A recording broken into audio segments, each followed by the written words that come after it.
Hey guys, welcome to my channel and welcome to another video. So it's been almost a month since I've done a Lady Bling update. So a lot has been going on with her recently and I just want to get you guys caught up. So the last time we talked about her, she had left Memphis, went back to Florida, and she was in a truck, took her friend Reeve with her, and had left Woods, her husband, in Memphis. After talking to him about their life, their children, their future, it just seemed to be that she needed to leave him at home, because it seems like that's the only time that he could really be a provider is when he was stationary. And like she said, we have, a number of children between us. And if something, God forbid, happened today, he didn't have nothing he could leave me or the children. I couldn't even put him away nice because of what he has or what we have together. Everything basically that came to them financially was from her. Now, at first I was like, no, but y'all are one, so whatever. But at the same time, I get what she's saying. Like, the man is supposed to lead and you are supposed to follow or, help him in the endeavors or the overall mission of the family. So, I really had to look at the whole picture to understand what she was saying, because I guess I was just trying to give benefit of the doubt. So fast forward, several months have passed. The time that she was away from him, let's be honest, she struggled. She was sad. She started getting text messages and different things from women saying that they were dealing with him, things of this nature. And, she went through a lot. She went through missing him. She went through, wanting to be with them, because not only was that her husband, she said that was also her best friend. But she managed to buckle down. She actually produced and released an entire album during this time. She created a website on her own. She has different things she sells on the website. And, she was just able to take her life in a different direction while she wasn't focusing on this relationship. Not only that, she was able to be busy. So, August the 4th is when she released her album. She did all the work, got all the production, did videos, the whole nine. Some amazing songs on there, by the way. You guys should definitely go and check her out. Now that it's time for school to start back, we're about 11 or 12 days into August. Her friend Reeve helped her, and they were able to bring the truck and the RV back to Memphis. All her kids are in school. She's at her mom's house. She decided to stay a little stationary because even Carlos wanted to be stationary as well. Now, at the time that she left Memphis, she had his kids, her husband's kids as well, because he has 2 kids of his own. They were able to go back and stay with either the mother or him, so she no longer has those children. But she did realize that as her kids are getting older, they want to be more stationary. And so she decided to kind of be a little stationary for at least a period of time, and she's now in Memphis. Well, of course, that's where she left Woods at. And when she got back there, he did have, he's been working, got a job, whatever. As she was finishing her studio time, getting ready to produce and finalize the album, which she's actually already put out, she's now working on a mixtape. Like, she's very much so putting in the work to try to grow her career as an artist. So he started paying for studio time. He started giving her money, doing the things that guys do. And he said that he wanted them to get back together, the whole nine.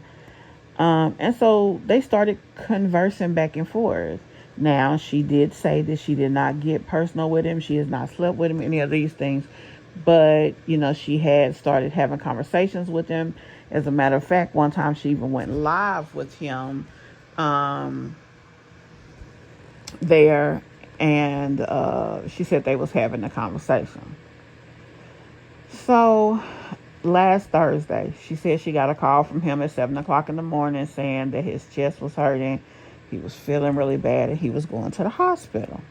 Now, at the time, she said that he told her, I'm staying at XYZ location. That's my cousin's house. My cousin doesn't really stay there anymore, though, because my cousin stays with her boyfriend.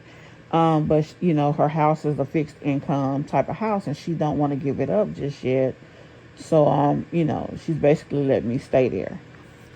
So, she believed him, trusted him, took him at his word, went to the hospital. From Thursday to Sunday, he was in the hospital 4 days. They never could figure out what was wrong with him. Like I said, he was in 4 days.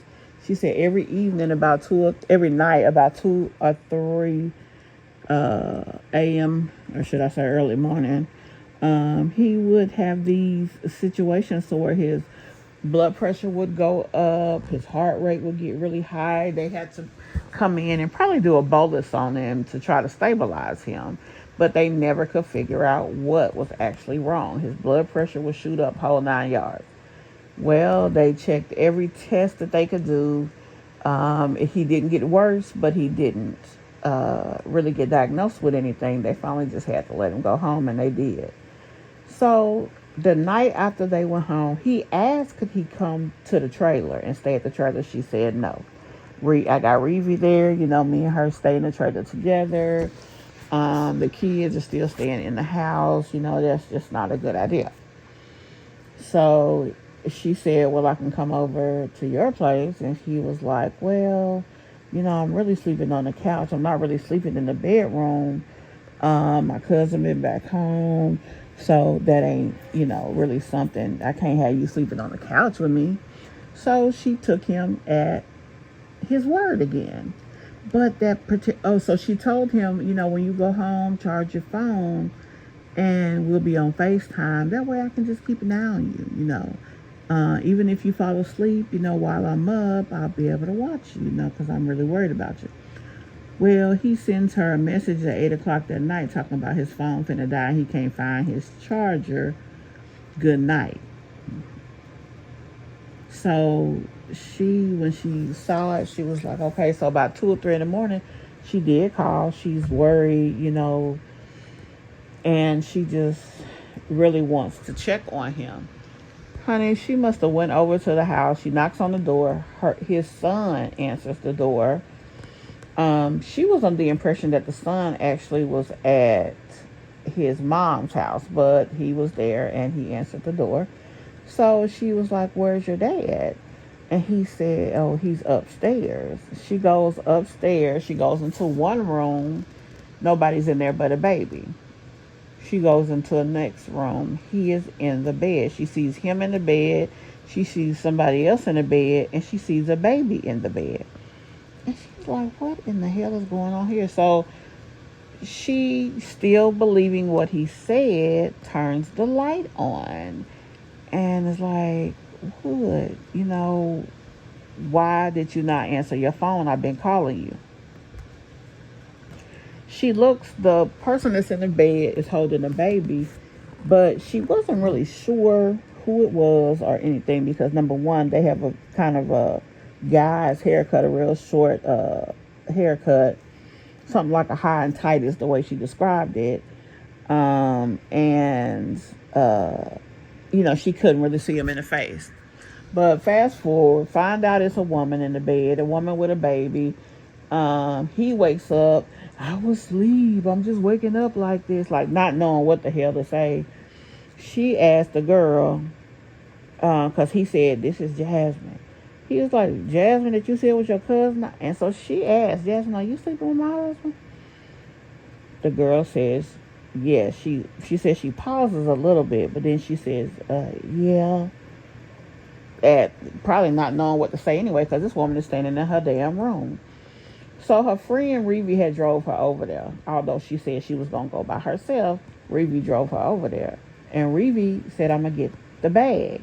The bag basically is the package, just to keep them safe because it's a real bad neighborhood. So, she was upset. He gets up kind of acting defensive and different stuff like that. And honey basically kind of tries to act upset with her. I guess because he just was straight up busted. So she left, and she did a video, and it was really hard watching that. As a matter of fact, I don't even think I watched the whole thing. It was sad. As a matter of fact, I may decide to review it with you guys. Just to give you more insight into the situation. But basically, she found her husband in the bed after being with him 4 days in the hospital, just really trying to believe him, really trying to work with him. And, she said he had, so she thought, been honest with her about what had went on. So she was just like, as long as he's honest and he's trying to work for us, I will work for us. I will fight for this marriage. And, he was saying all of these things like he wanted them to be back together. And she said she literally had to bathe him in the hospital because he got IVs everywhere, just really not feeling too hot. And then out of all of these days, nobody, not even his siblings, came to visit him. She said the only person that was there was her. And, I mean, just the hurt that she showed was crazy. I don't understand men sometimes. But, that's the situation that she's dealing with now. This is a current situation. Just happened a day ago. She caught her husband in the bed. And so she says that tomorrow, which is Monday morning, she's going to end the marriage. I mean, that she's just pretty much done. And, I mean, understandably so. I mean, that's a lot going on. It really is. And not only is it a lot going on, it's sad. Y'all, tell me what y'all think about this. I hope I narrated it well. I really probably could have just had, her and gave you guys some insight from the video. But just tell me what y'all think about that. More importantly, tell me if this was your situation, what would you do? But y'all need to definitely go check out that album. It is amazing. She is really putting the work in. I hope that she can finally get picked up by somebody, or that, she can get enough traction here on her own that she can blow up, because her music is good. It really is. She's a very talented writer, producer, just the whole thing. She really puts the effort in. And I really hate to see that she's going through all of this. And don't get me wrong, there may be things that she do that may not be orthodox, or maybe we feel like we wouldn't do it this way versus that way as far as our personal relationship. These people that share their lives, it takes courage. It really does. But tell me what you guys would do if this was your situation. And we'll talk about it in the next one. Bye.